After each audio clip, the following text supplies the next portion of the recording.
Welcome back to our Florida Keys van life series.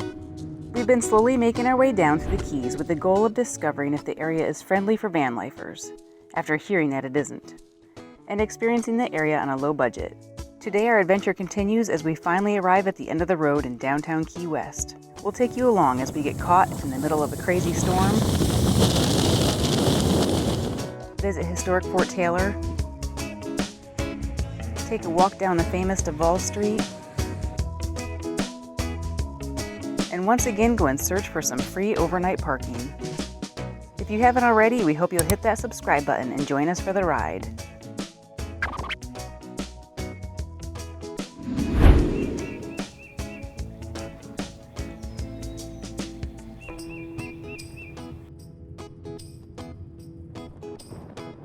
Last episode, we made it almost to Key West and found a very beautiful, remote place to park overnight. This morning, we're back on the road and about to make it to our long-awaited destination. The burning question is, will we be able to find places to park overnight without getting the dreaded knock while we're here? Well, welcome to Key West, everybody. We have arrived.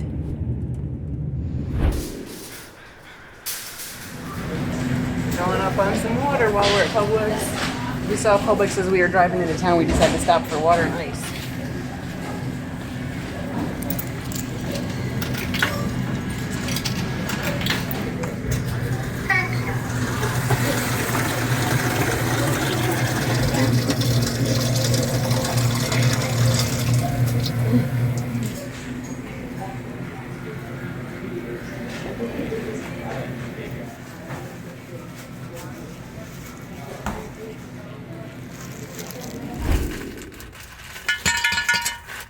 It's gonna take forever.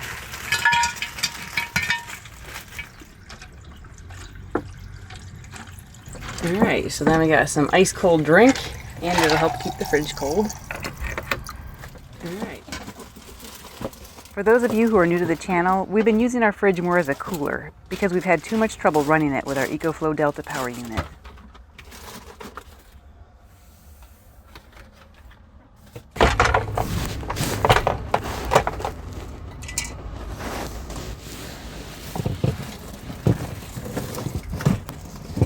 Alright, good enough for now.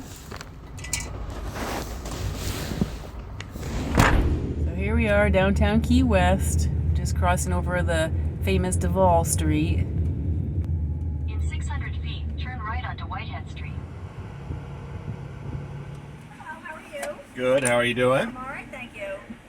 $7, please. So I'm gonna guess they don't want van lifers here. Oh, this is specifically addressed to RVs. RVers, campers, and camper vans. So we have to follow these Turn policies. left, then your destination will be on the right. No use of a generator, awning, jacks, or slide outs. You can't dump your sewer tanks, gray or black, anywhere on the property. Strictly prohibited. Park showers are for rinsing only. Oh, use of soap or shampoo or other products are prohibited. No washing of dishes or clothing in the restrooms or showers. You can only use the restroom sink for your hands and face, not for body washing. Check out that ride.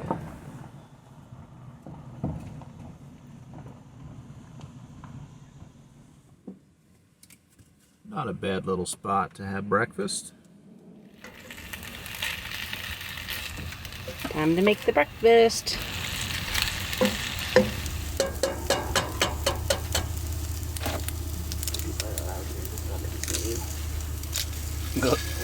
One-handed did not go so well.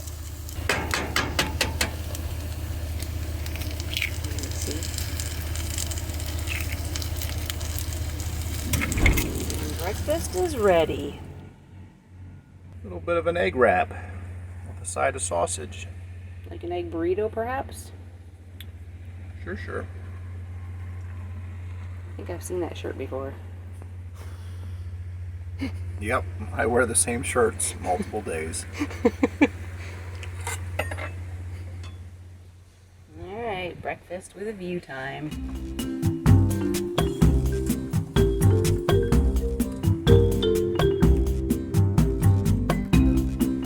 There's a tiny ship going through. You know what that means? It means there's going to be a lot of people at the beach.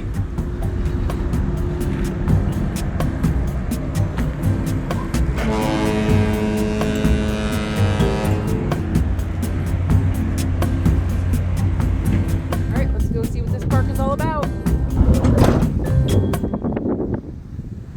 So we found the beach, but the weather conditions are not the best with all this wind.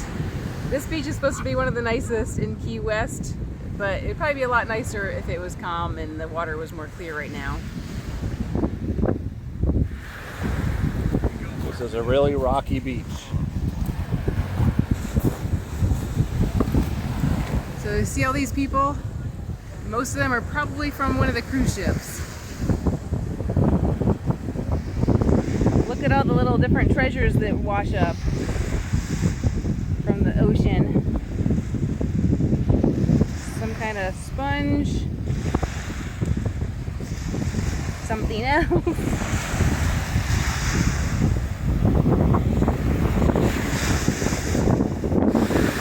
So, see, the beach is really rocky with these kind of rocks. But then there's also this really cool coral. It's really porous and got really cool texture. Unfortunately, I wasn't recording earlier. We were walking along and Audra was like, oh, look at this brightly colored object. She picks it up, rolls it in her fingers a little bit, she's like, oh, it's candy. Can't win them all. It was pretty. It looked kind of like a marble. Look out, the police car might come after you. So we've been to enough beaches now in our lifetime that we've become a little picky. I can't say I'm really impressed with this beach at all. Maybe if it was calm and the conditions were a little different, but I don't really need to spend more time here. Colors are pretty at least.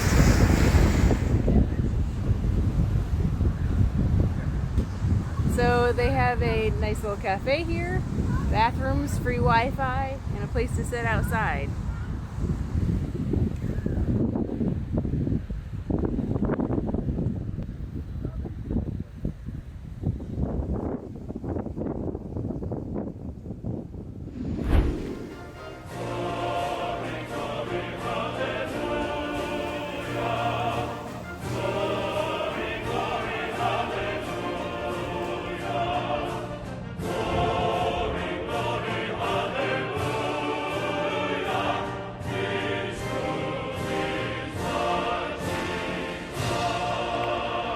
So check it out. There's a huge iguana up on the wall. I'll get some close-ups with the camera and show you.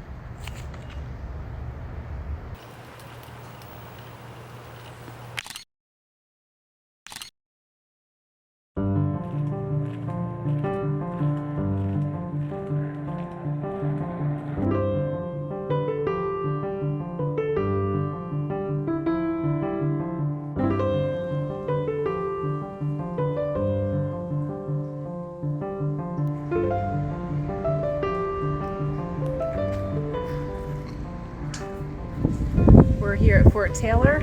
It was built in the 1800s, pre-Civil War. It's got quite the history.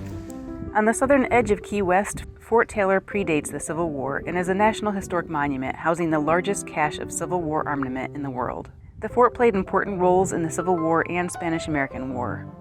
As you walk around and get a look at the space, you can get a glimpse of how soldiers lived as they defended the nation's southeastern coastline. It's pretty wild to think about what it was like for the men stationed here and the living conditions they experienced, prior to the days of air conditioning and other modern conveniences. Many men made a lot of sacrifices for the country, and we appreciate that spots like this serve as a reminder of those sacrifices.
close call, huh?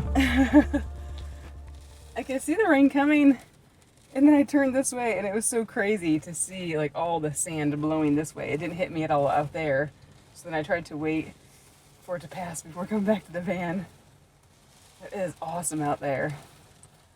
And also there's a little iguana I was getting some footage of. It looks like he got hooked with a fishing line. He's got like a lure. He's got his own piercing. He's got a lure hanging out and then a little bit of line. Just too bad. It looks pretty gnarly. So that surge of wind and all that sand that blew was enough. The slider was open. It was enough to coat our countertop, and you can see it floating in our cat's water. Isn't that crazy? I tried to shut everything just as quick as I could, but it was enough to blow in quite a bit of sand. Right, kitty cat? Hi, Bubs! Oh my goodness, it's all over the blanket. Well, I think that was a quick little clipper. Quick little nor'easter. As quickly as it blew in, it is gone. What, maybe 10 minutes? Not even, I don't think. Just kicked up a lot of dust and sand, rained quick, and now it's out. So It's actually a little disappointing that it passed through that quickly, because it's fun sometimes to be in the van when there's a storm. And before I ran to the van, it was actually really cool being out there, seeing the storm come in and the waves and all. I love storms. Very cool. So the storm didn't completely blow out. It stopped raining, but the temperature has definitely dropped and the wind is pretty strong. So it's pretty windy outside, but it's nice and cozy here in the van, so we're just gonna relax for a while.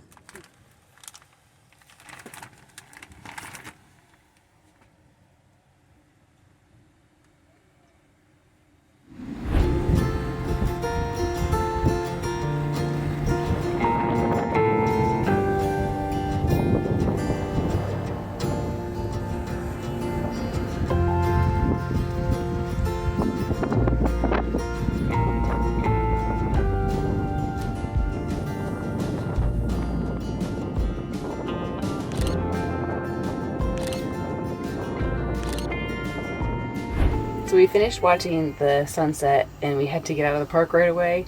That's one of the downsides of van life in the winter, is since it gets dark early, a lot of the parks close at sunset, so then we have to find somewhere else to go to make dinner. So after we left the state park, we tried to go to a nearby park, but that was paid parking. So now we've driven downtown and we found some free parking on the street. We're gonna make dinner. Then I think we might go a little bit closer to Mallory Square and go check things out, see what's happening tonight. So we're having one of our go-tos tonight. Pesto with pasta. Tonight it's cheese and spinach ravioli. Look, here's the book about Fred the Tree. He's the one we showed you in the last video when we were on the 7 Mile Bridge. Those cookies. Oh, they smell so good.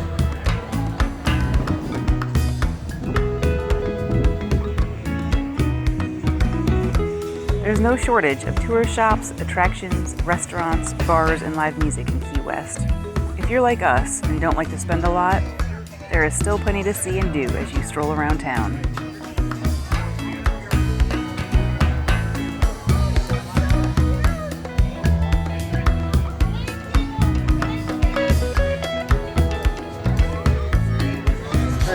We have a YouTube channel. We're on our YouTube channel. yeah.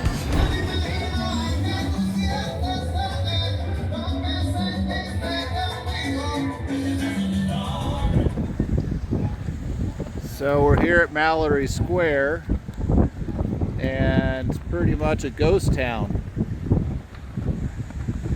Where's the sunset? Where is everybody?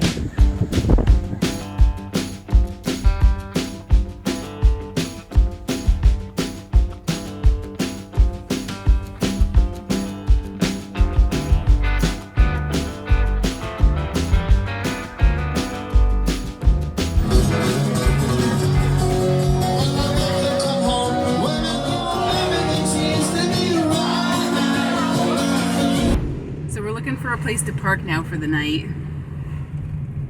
We thought we had a place before where we actually stopped to make dinner, but we got back to the van and realized that the like space was actually labeled on the ground on the passenger side that it was residential, so that didn't work.